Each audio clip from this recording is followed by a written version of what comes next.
स्वागत है दोस्तों। आज की कहानी है चोर और पंडित। एक गांव में एक मंदिर था। उस मंदिर में एक पंडित काफ़ी सालों से सेवा कर रहा था। हर दिन मंदिर की पूजा पाठ, साफ सफाई और अन्य काम पंडित करता था। अपना जीवन उसने भगवान की सेवा में समर्पण कर रखा था। फिर भी इस पंडित में धन को लेकर माया काफ़ी ज़्यादा थी और इसलिए वह बहुत कंजूस भी था। त्योहार या उत्सव के समय पंडित को लोगों से काफ़ी अच्छा दान मिलता। कई बार लोग इसे काफ़ी सारा पैसा भी देकर जाते थे। पंडित ने सालों से उसे मिलने वाला पैसा सोना और चांदी एक पोटली में जमा कर रखा था। कंजूस पंडित इस पोटली को हमेशा अपने पास रखता था। गांव के लोग कंजूस पंडित के स्वभाव को और उसके पास रखी धन की पोटली के बारे में अच्छे से जानते थे। एक बार इस गांव में एक चोर आया। लोगों से उसे किसी तरह पंडित की उस धन वाली पोटली के बारे में भी पता चल गया। चोर ने इस पोटली को चोरी करने का मन बनाया।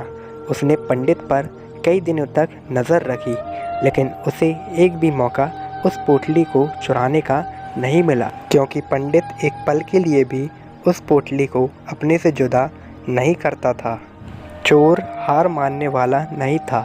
उसने एक योजना बनाई। चोर ने पंडित का शिष्य बनकर उस पोटली को चुराने का तय किया।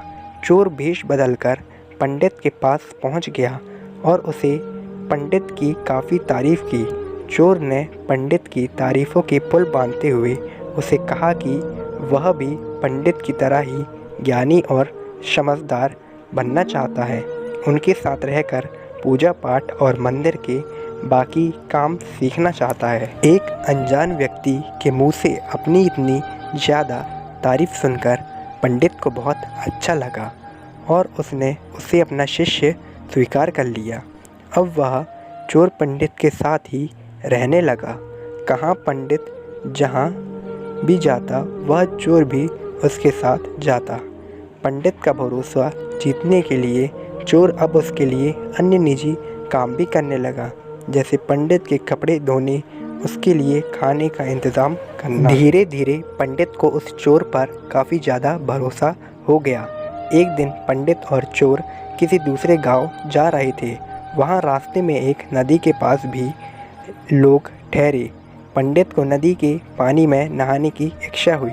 पंडित ने अपनी धन की पोटली चोर के पास रखते हुए उसे कहा कि मैं नदी में नहाने जा रहा हूँ, और चोर इतने दिनों से इसी मौके की तलाश में था। पंडित जैसे ही नदी के पानी में नहाने के लिए गया, चोर उसकी धन की पोटली लेकर वहाँ से भाग गया। दोस्तों, हमें विश्वास करना चाहिए। विश्वास से ही दुनिया चलती है, लेकिन हमें किस पर विश्वास करना चाहिए, यह बहुत महत्वपूर्ण बात है। हम किसी ऐसे अनजान व्यक्ति पर बिल्कुल भरोसा नहीं कर सकते जिसे हम अच्छे से जानते ना हो, जिसके भूतकाल के बारे में ज़्यादा पता ना हो। आज की कहानी कैसी लगी कमेंट बॉक्स में ज़रूर बताइएगा।